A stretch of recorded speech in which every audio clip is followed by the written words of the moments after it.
Hello, everybody. Welcome to Rake the Take, a golf betting podcast hosted by me, Chris Lewis. And today we're just going to be going over a quick little recap over the last few weeks, betting wise, talking about how we did at the Shriners and the Zozo Championship.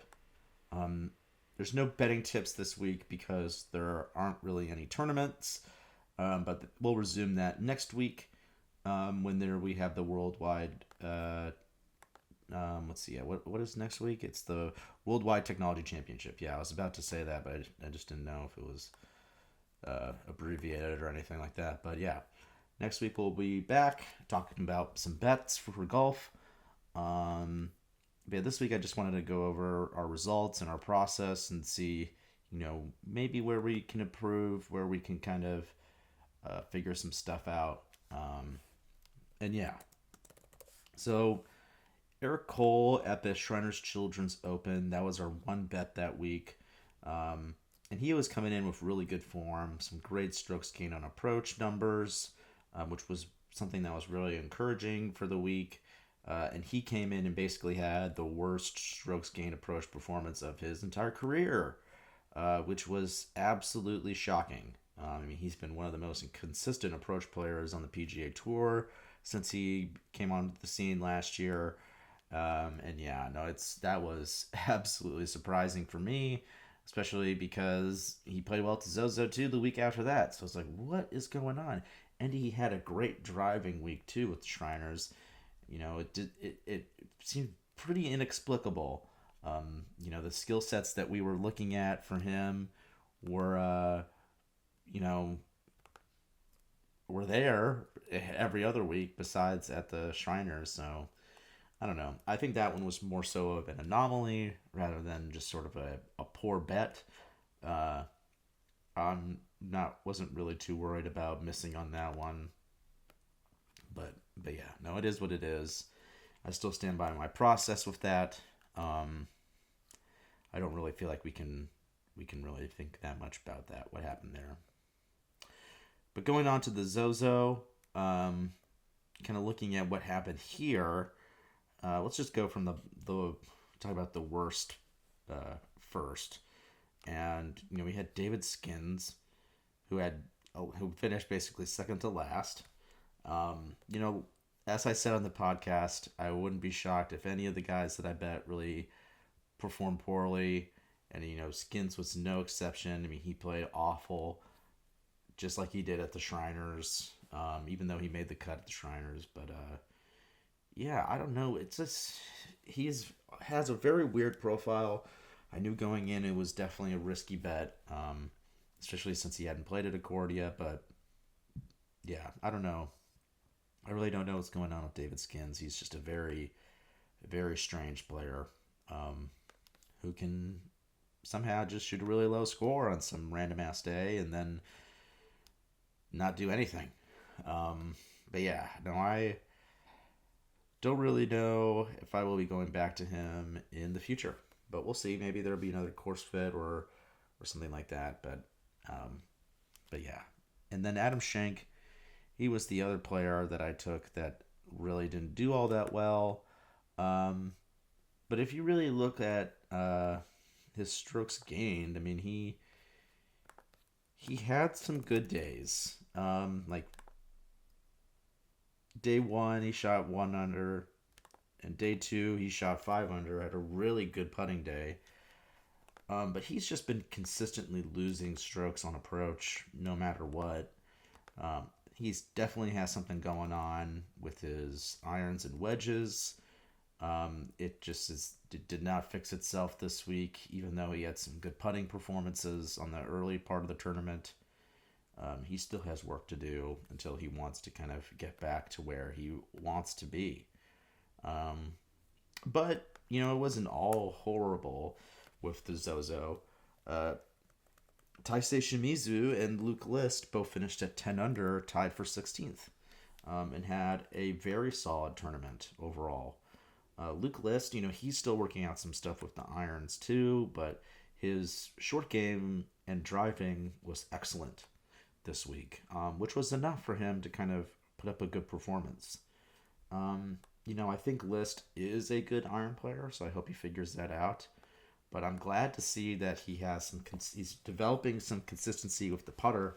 So maybe he will be a guy to kind of keep some tabs on if he can figure out the irons again. Um, Maybe he could be closer than we think to kind of doing some stuff on the PGA Tour. But yeah, the List, some good signs from him with the short game. Definitely like to see that. It's like his putting has definitely gotten a lot better over the years. That's for sure. I mean, he used to be one of the worst putters on tour, and now he's kind of an average putter, below average putter.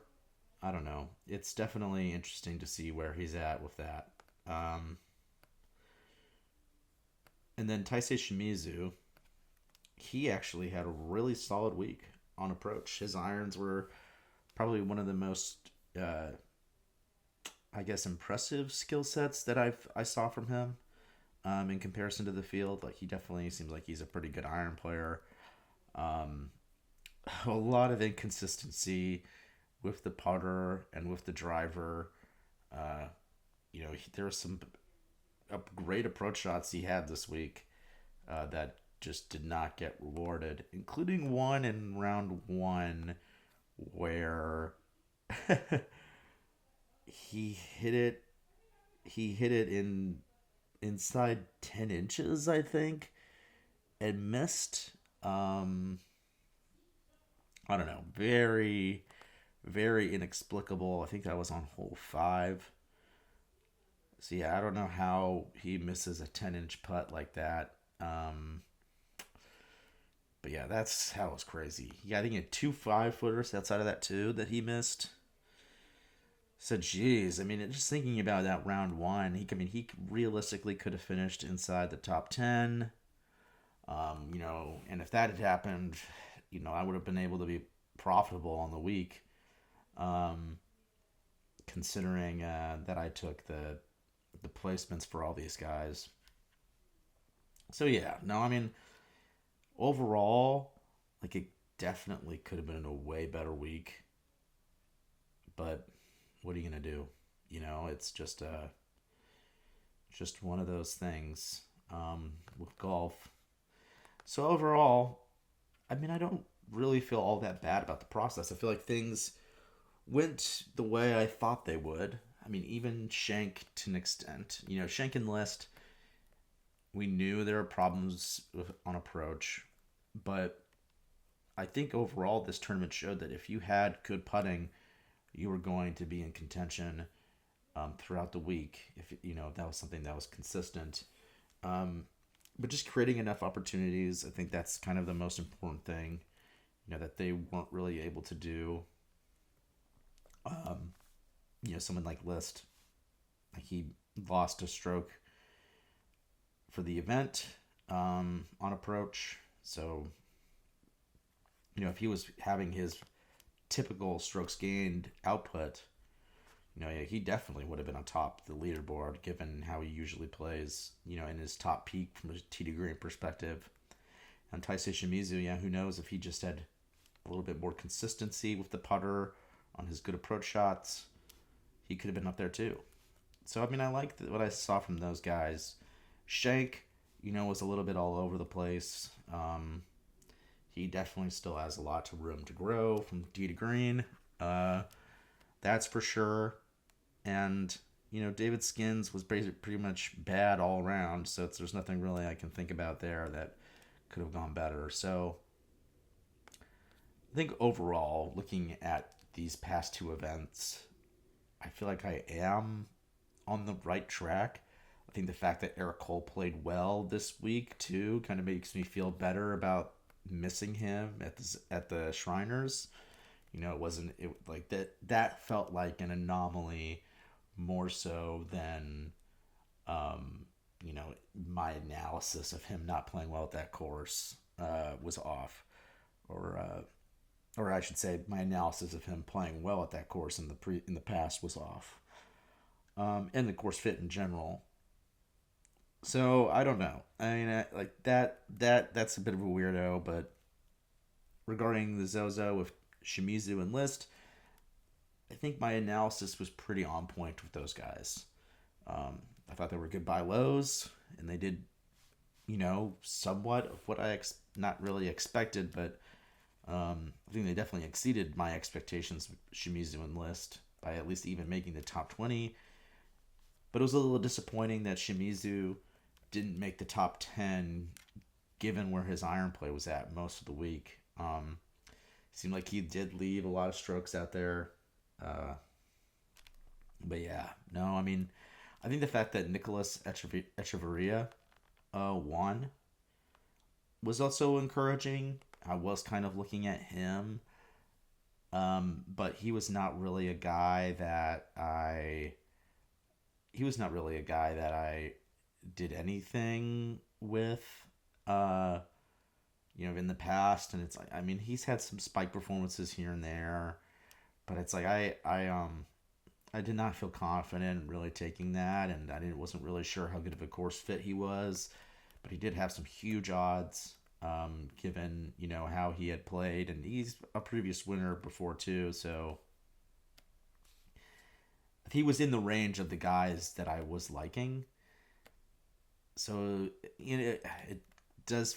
I feel like my process was right this week in terms of just taking a long shot, and avoiding the top of the board.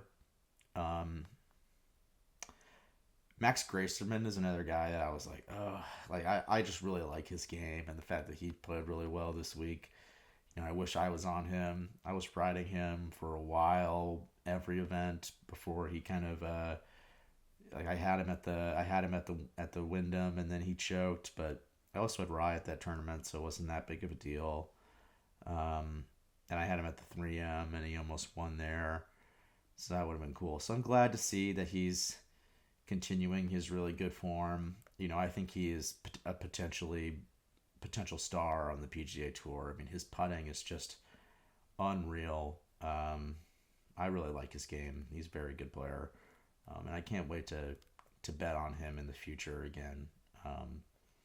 He's so close to getting a win. I really hope he gets it soon.